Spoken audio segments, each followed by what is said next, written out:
بسم اللہ الرحمن الرحیم نحمده ونصلی علی رسول الکریم اما بعد فاعوذ باللہ من الشیطان الرجیم بسم اللہ الرحمن الرحیم۔ آج میں انشاءاللہ تعالی آپ کے سامنے ایسا وظیفہ رکھوں گا کہ جس وظیفے کی برکت سے اللہ رب العالمین آپ کی جتنی بھی جائز حاجات ہیں وہ انشاءاللہ تعالی اللہ پوری فرمائیں گے۔ اور سب سے پہلی بات یہ ہے کہ ہمیں یہ شعبان کا مہینہ چل رہا ہے، یہ تقریباً نصف گزر چکا ہے، اس میں ہمیں کیا کرنا چاہیے؟ باقی جو رہ گیا ہے، سب سے پہلے درود شریف زیادہ پڑھنا چاہیے اور درود شریف کے ساتھ استغفار بھی کرنی چاہیے۔ یہ تو وہ اعمال میں آپ کو بتا رہا ہوں کہ جو چلتے پھرتے کر سکتے ہیں، ٹھیک، جس میں مخصوص جو وظیفہ یا مخصوص طریقہ کار ہے وہ اس کے انشاءاللہ تعالی میرے ویڈیو میں آگے آپ کو جو میں بیان کروں گا انشاءاللہ وہ آپ کے سامنے آ جائے گا۔ تو اس میں شب برات جو چل رہی ہے، شب برات کے حوالے سے بھی بات کروں گا کہ اس میں ہمیں کیا کرنا چاہیے۔ عبادات کے حوالے سے نوافل پڑھنی چاہیے اور قرآن پڑھنا چاہیے، زیادہ سے زیادہ ذکر اذکار کرنا چاہیے، اور جو اس کا مخصوص ذکر ہے وہ بھی ایک مخصوص انشاءاللہ تعالی میں آپ کے سامنے رکھوں گا کہ وہ بھی ہمیں کرنا چاہیے اور کس ترتیب کے ساتھ کرنا چاہیے۔ پہلے تھوڑی سی بات میں شب برات کے اوپر کر دیتا ہوں کہ یہ وہ رات ہے کہ جس رات کے اندر انسان کی جتنی بھی چیزیں ہیں، جتنے بھی معاملات ہیں، جو بندہ دنیا میں پیدا ہوتا ہے اور جو پیدا ہوا ہے اس کی ساری کے سارے معاملات، ساری چیزیں لکھی جاتی ہیں۔ اور اس میں یہ بھی کافی ساری باتیں اور کافی سارے معاملات ہوئے ہیں کہ اس میں جب اللہ سے انسان مانگتا ہے تو کیا مانگا جائے۔ مانگنے کے لیے سب سے بڑی چیز کیا ہے کہ اللہ سے عافیت مانگی جائے، دعا مانگی جائے اور زیادہ سے زیادہ عبادات کی جائے۔ عبادت کرنے والے جب اللہ سے مانگیں گے، اللہ سے مانگنے کا طریقہ کار کیا ہے؟ طریقہ کار یہی ہے کہ آپ قرآن کی تلاوت کر رہے ہیں، ساری رات اگر آپ عبادت کریں، فجر کی نماز نکل جائے، پھر اس عبادت کا فائدہ کوئی بھی نہیں ہے۔ اگر ایک بندہ عشاء کی نماز با جماعت ادا کرتا ہے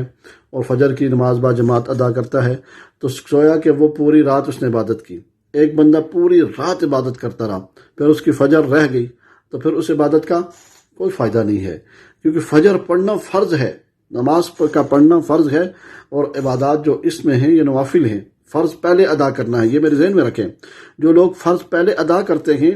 تو اس میں ان کو فائدہ بھی ہوتا ہے، اور جو فائدہ چاہتے ہیں تو اس میں کیا کرنا چاہیے؟ ہمیں یہ بات سامنے رکھنی چاہیے کہ ہمیں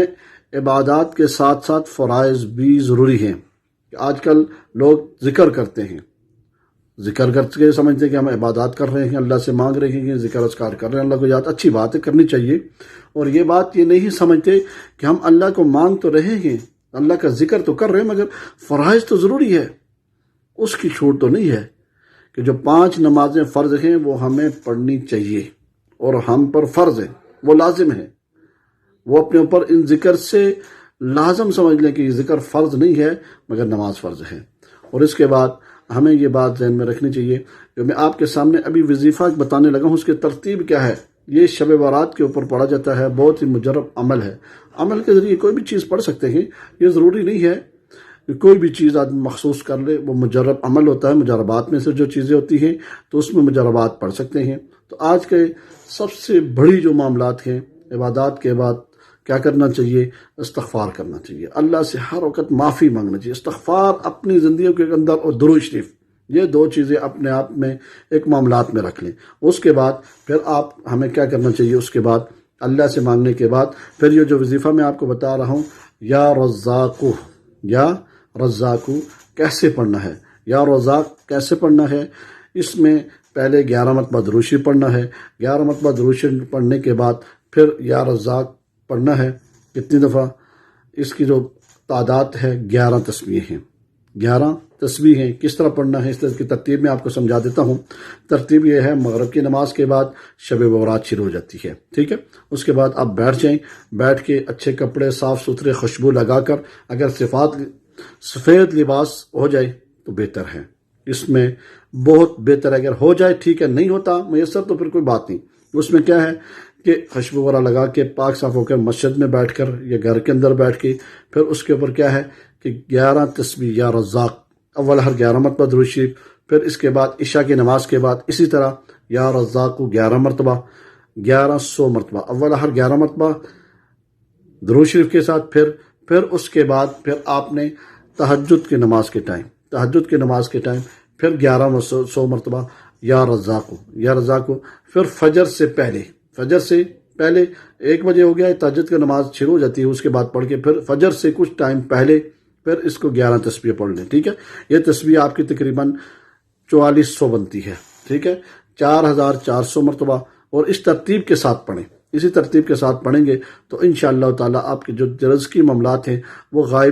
غائب سے اللہ رب العالمین کی مدد آئے گی، اور آپ کے جتنے رزقی معاملات ہیں وہ اس میں کھل جائیں گے۔ اور دعا کا اتمام کریں اور استغفار اور درود شریف پڑھنے چاہیے اور پڑھیں، انشاءاللہ تعالیٰ اس میں فائدہ ہوگا۔